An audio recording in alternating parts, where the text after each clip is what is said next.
Réussirez-vous à tenir tout le mois de janvier sans boire une goutte d'alcool? Comme des milliers de Français, vous vous êtes peut-être lancé dans le défi de janvier sans alcool ou Dry January en anglais.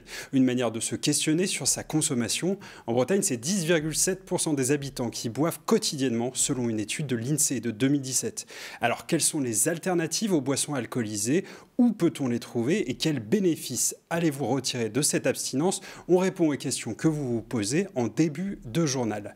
Janvier sans alcool et tout ce qui s'est passé en Bretagne, c'est le programme de cette édition du mercredi 8 janvier.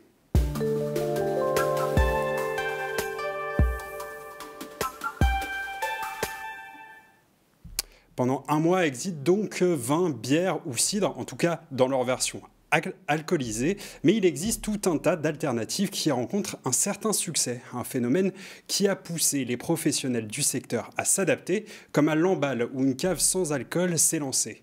Fanny Abivin est allée y faire un tour. Vin sans alcool, bière sans alcool et même rhum sans alcool, vous l'aurez compris, ici l'alcool est proscrit. Et si le concept peut faire sourire, il attire de plus en plus de curieux et a déjà ses adeptes. Ça va être plutôt de ce côté-là. J'ai du spritz, j'ai un cocktail à la pêche et après on est sur des petits formats. Certains adultes en boivent de moins en moins, notamment la personne qui va conduire et du coup ça permet d'avoir un partage d'une même boisson entre tout le monde. Je suis là très fruitée, je pense que vous allez me dire la même chose, vous allez me dire jus de raisin. Jus de raisin, ouais. Ouais. Je suis pas de Lamballe, je suis venu exprès de Dinan parce que voilà, on trouve pas ailleurs. C'est la première fois que je viens dans une cave sans alcool.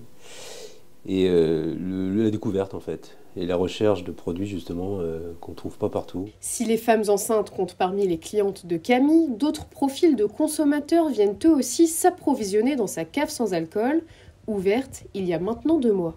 On va avoir les personnes qui ont des soucis de santé, les femmes enceintes bien sûr, les personnes qui ont pu avoir un problème avec l'alcool, mais dans ces cas-là, on ne va pas leur conseiller les mêmes produits.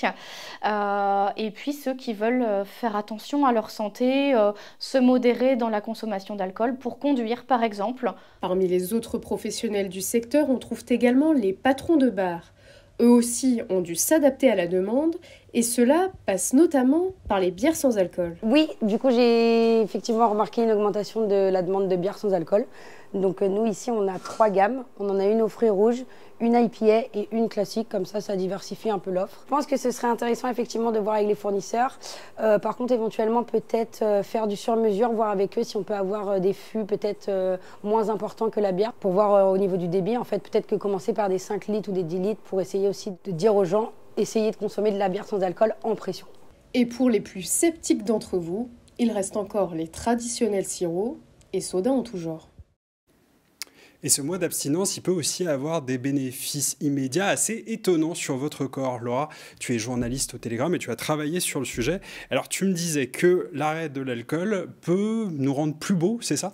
Alors plus beau, j'irai peut-être pas jusque-là quand même, mais en tout cas avoir une peau plus belle, tout simplement parce que quand on boit de l'alcool, la peau devient plus rouge, plus irritable. C'est un phénomène dû à la dilatation des vaisseaux sanguins.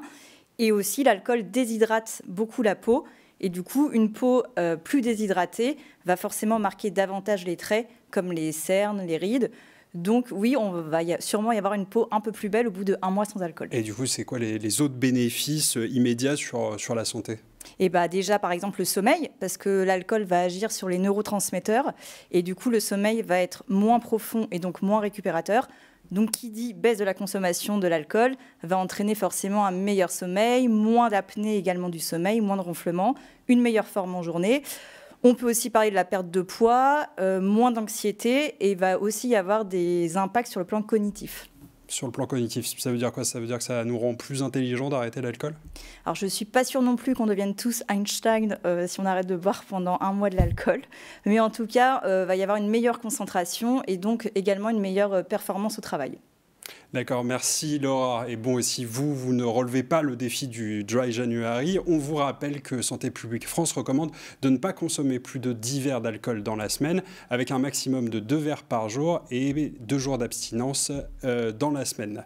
Dans le reste de l'actualité, c'est le phare du Créache à Ouessant qui pourrait perdre sa signature lumineuse si caractéristique à cause de travaux.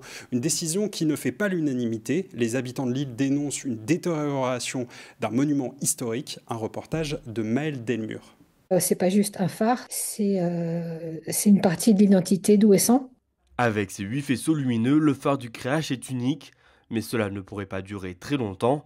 Un projet de rénovation de la lanterne pour supprimer une cuve de mercure menace sa signature lumineuse, une aberration pour cet ancien gardien du phare. Parce que quand il y avait des gardiens dans le phare au Créache, il n'y a jamais eu de problème de mercure, on n'a jamais dit que c'était dangereux. L'association Vente de Bouteaux Ouessant a lancé une pétition massivement soutenue pour s'opposer aux travaux. Ce qu'on demande, c'est de prendre le temps de trouver une autre solution qui respecte la signature lumineuse du phare, qui fait partie de la personnalité de ce phare et du fait que le monument historique, c'est aussi la lumière du phare. Pour l'association, la rénovation de la lanterne met en danger les marins. On a beau dire que maintenant tout le monde a des GPS sur les bateaux et qu'on n'a plus besoin des phares, mais si, on a besoin des phares et une panne n'est jamais impossible. Et le principe de la sécurité, c'est d'avoir au moins une double sécurité, c'est-à-dire que le GPS plus le phare. La préfecture contactée a répondu dans un communiqué de presse. Dans le cadre des engagements internationaux de la France, l'usage du mercure doit être banni. Cette opération de modernisation sera aussi d'adapter le phare aux besoins de la navigation d'aujourd'hui. Une commission nautique locale devrait avoir lieu d'ici la fin du mois pour statuer sur le phare du Créache. Et puis ailleurs, en Bretagne, Jean-Marie Le Pen sera inhumé dans sa ville d'origine de la Trinité-sur-Mer ce samedi. C'est le vice-président du Rassemblement national et ex-mari de Marine Le Pen, Louis Alliot, qui l'a confirmé sur TF1, précisant que la cérémonie se tiendra dans l'intimité familiale. Puis l'annonce du décès du fondateur du Front National a aussi provoqué des rassemblements dans plusieurs villes de France et notamment à Rennes. Une centaine de personnes étaient réunies place Sainte-Anne pour fêter l'événement ce mardi 7 janvier. La police a dispersé les manifestants et 6 personnes ont été interpellées. Direction la fonderie de Bretagne maintenant, dont l'avenir est toujours plus qu'incertain. L'entreprise de Codan a reçu ce matin la visite de François Ruffin, le député de la Somme, accompagné du député de Lorient, Damien Girard, est venu apporter son soutien aux employés de l'entreprise, placée en redressement lundi 6 janvier. Malheureusement, l'histoire que vous racontez, je la connais par cœur, quoi. On va aller visiter la boîte, j'entends les détails, les chiffres ne sont pas les mêmes, mais c'est l'histoire qui se raconte chez moi depuis 40 ans. On prend le textile, on prend le pneumatique, on prend les secteurs en série, au fond, avec des détails qui ne sont pas les mêmes, mais c'est la même histoire qui se raconte. En fait, quand j'entends que vous menez 50 batailles et qu'en 5 ans, il n'y a pas un ministre qui passe, je suis habité d'une immense colère que je m'applique maintenant depuis des années à contenir. Et puis, si vous avez l'impression de perdre beaucoup de temps dans les bouchons à Brest, eh bien, c'est effectivement le cas. La ville finistérienne se place 3e des villes françaises où les bouchons impactent le plus le temps de trajet, selon un rapport du fabricant de GPS TomTom. Par exemple, si vous effectuez un trajet de 10 km 2 fois par jour aux heures de pointe, vous avez perdu en moyenne 64 heures en 2024 contre 57 heures à Rennes. Énergie maintenant, après le parc de 62 éoliennes offshore en baie de Saint-Brieuc, de nouveaux projets devraient voir le jour en Bretagne. C'est le cas entre Belle-Île et Groix où 13 éoliennes flottantes devraient être installées d'ici 2031. Pour expliquer le projet aux citoyens, une réunion publique s'est tenue hier à Lorient en présence du groupe Penavel, lauréat de l'appel d'offres. Une centaine de personnes étaient présentes, l'occasion pour elles de soulever certaines de leurs inquiétudes. On les écoute au micro d'Eva Thomas. Ça intéresse quand même pas grand monde de voir des piquets en mer. On préfère voir la mer, les vagues, les oiseaux, les poissons. Ça fait 300 mètres de haut alors que Belle-Île, les falaises mesurent 50 mètres. C'est là où il y a le maximum de biodiversité en termes de poissons, en termes de coraux, en termes d'algues, en termes de cétacés qui viennent aussi ici. Donc une atteinte maximale à la biodiversité. Et puis une bonne nouvelle pour tous les supporters du Stade brestois, la suite de l'aventure en Ligue des Champions continuera de s'écrire en Bretagne. Le club a confirmé qu'il jouera la suite de la compétition au stade du Roudourou à Guingamp. Prochaine échéance européenne pour les Brestois contre le Shakhtar Donetsk à l'extérieur le 22 janvier, puis le choc face au Real de Madrid à Guingamp le 29 janvier. Et puis il y a un autre choc qui va se jouer, mais dès ce week-end, celui entre Vannes et Ploërmel, un véritable derby breton, mais sûrement pas dans la discipline que vous imaginez. Pierre Jubré vous en dit plus.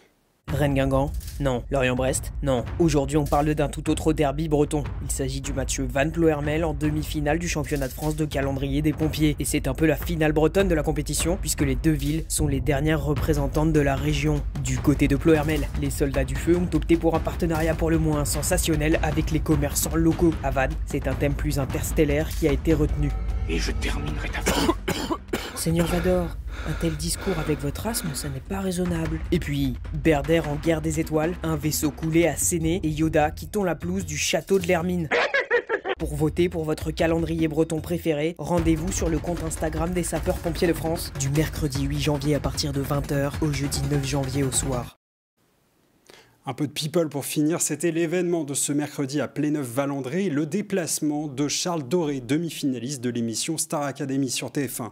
Ce jeune homme de 18 ans est originaire de la commune. Pendant quelques heures, il a pu s'échapper du château pour aller à la rencontre de son public naissant.